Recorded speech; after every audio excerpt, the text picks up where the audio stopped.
the mountains. My God is mighty to save. He is mighty to save. Hi everyone, what's up? Yo, it's me, your boy Eric, and today I'm gonna teach you how to play Mighty to Save. This song is requested by Charles Gaming. Shout out to you, Charles Gaming, and thank you for requesting this song. Also, shout out to Jenny Cesar. She teaches and plays ukulele. Shout out also to Idle K. Now I'm able to say the correct pronunciation of her name. Idle K. Yan, salamat po. So, dumadami na yung mga nagtuturo ng ukulele. Shout out to you! And I hope that you continue your passion. Just keep doing what you're doing right now, and God bless you. My ukulele, by the way, is in standard tuning. Alright, so here's a piece of paper with all the chords that you need for this song. I'll give you a couple of seconds to take a look at that. We're playing in key of G. A. A pala, A. Yan. And the chords are, we're using B, we have B, we have A, we have F sharp minor, and E. So, D is easy. You just need your number 2, number 3, number 4 fingers in the 2nd fret of G, C, E na string. Okay? 2nd fret. A is like this. 2nd fret of G string. You're using your number 2 finger. Number 1 finger in the 1st fret of C string. And let the other strings ring. Yan. And F sharp minor, this is the new chord that we're going to introduce in this channel. So we have a shape like this. You have here number 2 finger in the 2nd fret of G string, number 1 finger in the 1st fret of C string, and number 3 finger in the 2nd fret of E string. And let the last string ring. Let it ring. We have E major, okay? Or E. Alright, so you have almost all your fingers in the 4th fret of your ukulele, yung mga strings sa taas, except this, number 1 finger in 2nd fret of A string. So it goes like this, sounds like this. And if you need the chords karaoke or chords karaoke of this song, just check out the link below or the cards right here. Also, I have made a song sheet for you and it's downloadable for free. You may check out the link below. And just so you know, I'm going to the barber shop soon. Okay? Let's start!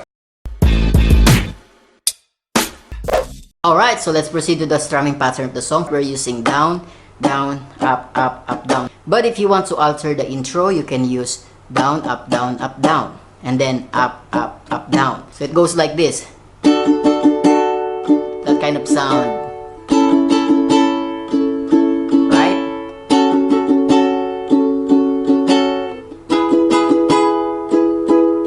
Goes like down, up, down, up, down, up, up, up, down, down, up, down, up, down, up, up, up, down. Intro only. Down, up, down, up, down, up, up, up. Let's practice. Down, up, down, up, down, up, up, up, down, down, up, down, up, down, up, up, up, down.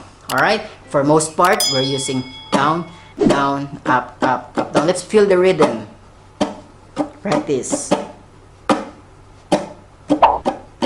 For the intro and other interlude, you're using down, up, down, up, down, up, up, up, down. And this tutorial is for intermediate player, or for example, you're always playing easy ukulele songs. This one is considered like a step higher than that.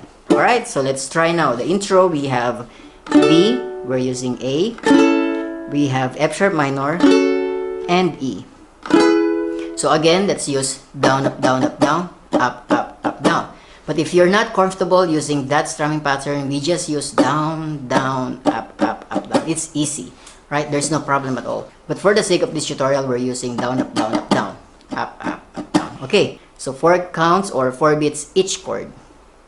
1, 2, 3, 4. Down, up, down, up, down, up, up, up, down, down, up, down, up, down, up, up, up, down, down, up, down, up, down, up, up, up, down, down, up, down, up, down, up, up. Again, repeat.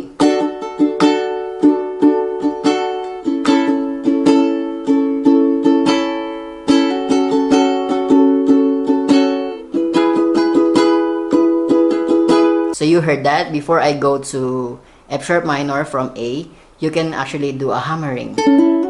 So right after the first downstroke, you hammer your third finger to the second fret of E string. So it goes like,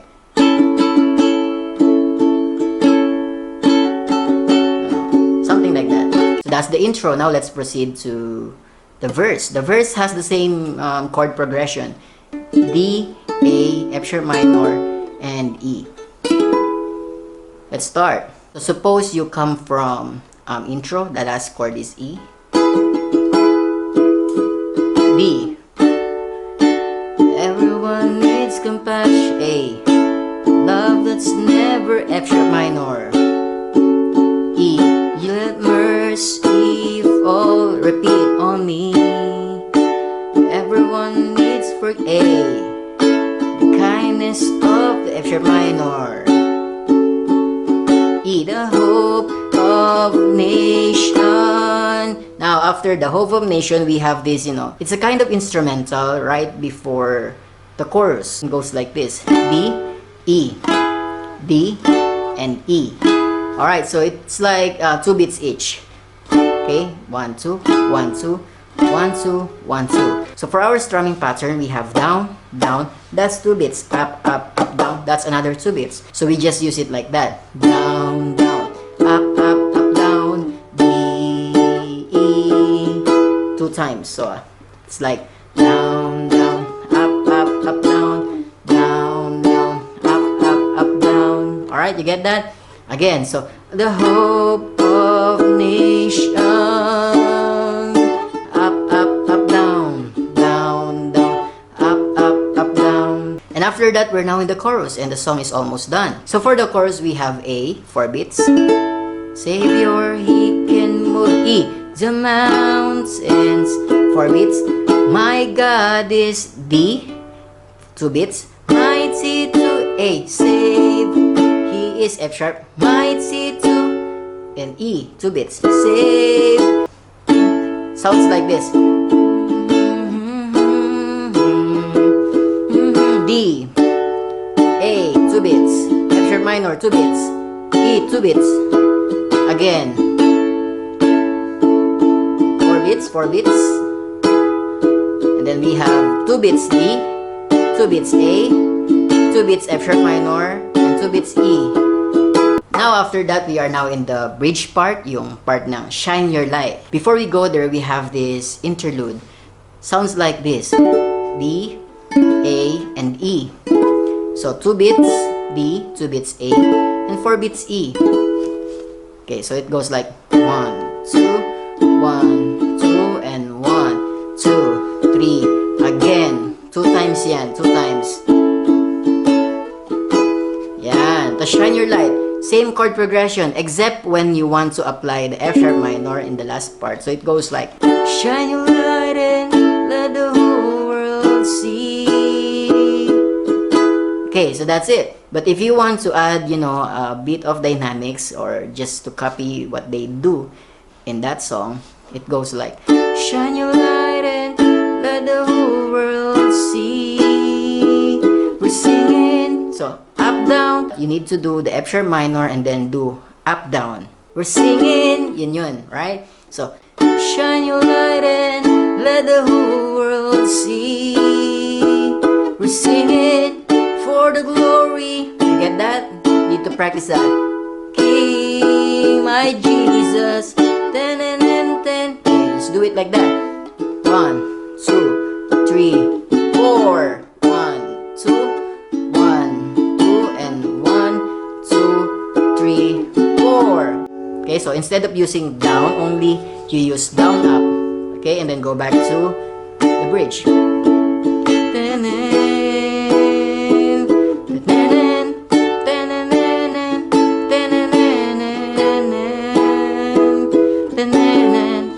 Sounds like that. But if you're not comfortable using F sharp minor as a passing chord, just stay in E for the last 4 beats. Down, down, up, up, up, down. There's no issue at all. What do you want to learn next? Please comment down below and let me know what you think about my tutorial. And if you like this video, give me a thumbs up. Alright? And if you're interested in seeing my future videos, don't forget to subscribe, ring the bell, and we'll see you again. Hanggang sa muli nating pagkikita. Paalam. By the way, check out the chords. They're okay if you want to jam along with this song. And I have prepared a song sheet for you. Downloadable for free. Maraming salamat po.